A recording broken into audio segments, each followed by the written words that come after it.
गौतम बुद्ध ने ही सबसे पहली बार कार्य कारण सिद्धांत दिया। कार्य कारण सिद्धांत जिसमें उनने क्या बताया कि प्रत्येक कार्य का कोई ना कोई कारण अवश्य होता है। इस जगत में ऐसा कुछ भी नहीं है जिसके पीछे कोई कारण न हो। सुख है तो सुख के पीछे कारण है, दुख है तो दुख के पीछे कारण है, यश है तो यश के पीछे कारण है, अपयश है तो अपयश के पीछे कारण। मक्खन का कारण दही है, दही का कारण दूध है, दूध का कारण गाय है, गाय का कारण गाय के मम्मी पापा हैं। अकारण कुछ भी संभव नहीं, सबके पीछे कुछ न कुछ कारण होता है। यही है कार्य कारण सिद्धांत। और यह हल्का फुल्का सिद्धांत नहीं था। यह सिद्धांत जब कहते हैं यूरोपीय राष्ट्रों में गया तो यूरोपीय राष्ट्रों में वैज्ञानिक आविष्कार होने लगे। वहाँ के वैज्ञानिक सोचने लगे यदि कार्य है तो कोई ना कोई कारण होगा ही होगा। न्यूटन ने यह सोचा कि यदि एप्पल ऊपर से नीचे गिर रहा है तो इस कार्य का कोई ना कोई कारण होगा, और उसने खोजा कारण। वही कारण था गुरुत्वाकर्षण। चिकित्सा के क्षेत्र में कितने अनुसंधान हुए कि यदि बीमारी है तो उस बीमारी या रोग का कोई ना कोई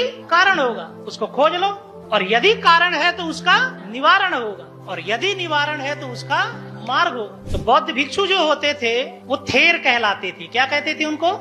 थेर। वो बीमारियों का इलाज जिस पद्धति से करते थे वही पद्धति कहलाई थेरेपी। और जितने थेर बौद्ध भिक्षु थे वो सब किसी बात को आस्था और श्रद्धा के आधार पर स्वीकार नहीं करते थे। वो तर्क के आधार पर ही, प्रमाण के आधार पर ही किसी बात को स्वीकार करते थे। इसे ही आगे चल करके कहा गया थ्योरी। आप इंग्लिश में पढ़ते हैं थ्योरी। थ्योरी तर्क और प्रमाण पर आधारित है, आस्था और श्रद्धा पर आधारित नहीं। तो कार्य कारण सिद्धांत ने तो यूरोप में कई आविष्कारों को जन्म दिया। कार्ल मार्क्स ने क्या कहा कि सर्वहारा वर्ग है, सर्वहारा वर्ग यानी श्रमिक वर्ग, तो उसका कोई ना कोई कारण होगा। श्रमिक वर्ग का कारण है गरीबी और शोषण, और यदि सर्वहारा वर्ग का कारण गरीबी और शोषण है तो इसका निवारण होगा। यदि निवारण है तो निवारण का मार्ग होगा। तो सर्वहारा वर्ग के शोषण का निवारण है क्रांति, मार्क्स ने कहा। तो उसने भी यही बात कही।